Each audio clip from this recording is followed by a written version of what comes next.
اے رب کنا تیرے ہی نام سے ابتدا کروں، تیرے ہی نام سے آغاز، تو حلیم بھی تو کریم بھی، تو میرے خیالوں میں بسا مثال شمیم ہے، میرے حرف تیری مانتے ہیں کر کے منسوخ تیری ذات سے، کچھ لفظ اپنے ناچیز حوالے سے سفراز کروں، یہ تو حیل کے اور آنے بھی ہیں بخشش تیری، خاک سہرا ہوں مگر چاند پہ پرواز کروں، تیرے ہی نام سے آغاز کروں، تیرے ہی نام سے آغاز کروں۔ اللہم صلی علی سیدنا محمد وعلی آل سیدنا محمد بعدد کل دائن دعائن وعبدت علت و شفائن وان لیس للانسان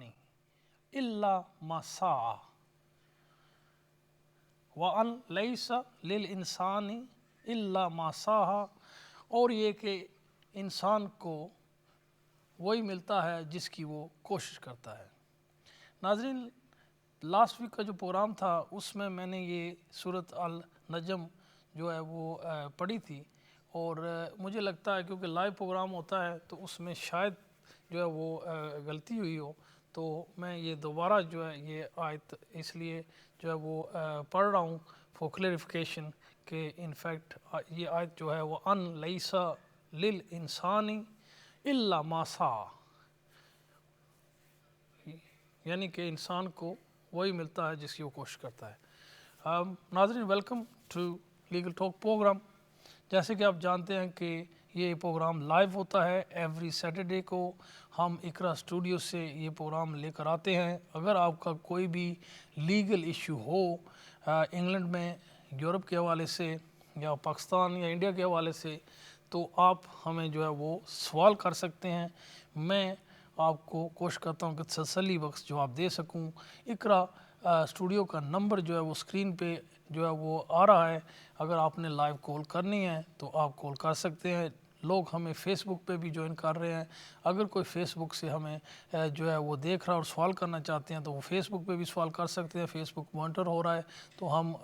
اس کا بھی کوشش کریں گے جواب دیں گے، یا پھر ہماری جو اقرا اسٹوڈیو کا نمبر ہے وہ گوگل کر لیں اور وہاں سے نمبر لے لیں اور کال کر لیں اسٹوڈیو میں، تو ہم جو ہے آپ کو تسلی بخش جواب دینے کی کوشش کریں گے۔ ناظرین، پچھلی ویک میں نے بات کی تھی پروبیشن کے حوالے سے، یہاں پہ یو کے جو لو ہے پروبیشن کا، کہ یہاں پہ پروبیٹ کیسے لی جاتی ہے، اگر کوئی دنیا پہ جب لوگ چلے جاتے ہیں تو ان کی جو پوزیشن ہوتی ہے، پراپرٹی ہوتی ہے، ایسٹس ہوتے ہیں، وہ کیسے ڈسٹریبیوٹ ہوتے ہیں، تو اس کے بارے میں نے بات کی تھی، اور میں نے کہا تھا کہ نیکسٹ ویک جو آج کا دن ہے، یعنی کہ آج میں جو ہے ول اور ٹرسٹ کے بارے میں بات کروں گا۔ ول جو ہے وہ بیسیکلی جو ہے آپ کا جب آپ دنیا سے چلے جاتے ہیں تو وہ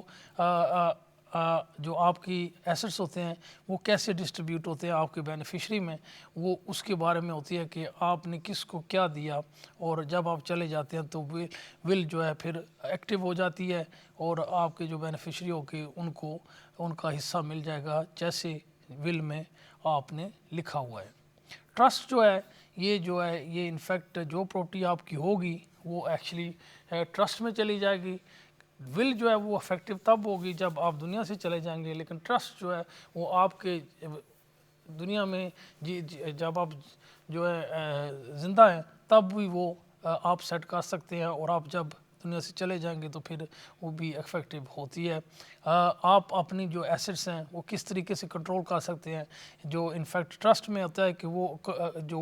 ایسٹ آپ کے ہوں گے آپ کے کنٹرول میں رہیں گے، اس سے بہت سارے فائدے بھی ہو سکتے ہیں، جیسے کہ اگر آپ کی اولاد جو ہے وہ ڈسیبل ہے، اور یا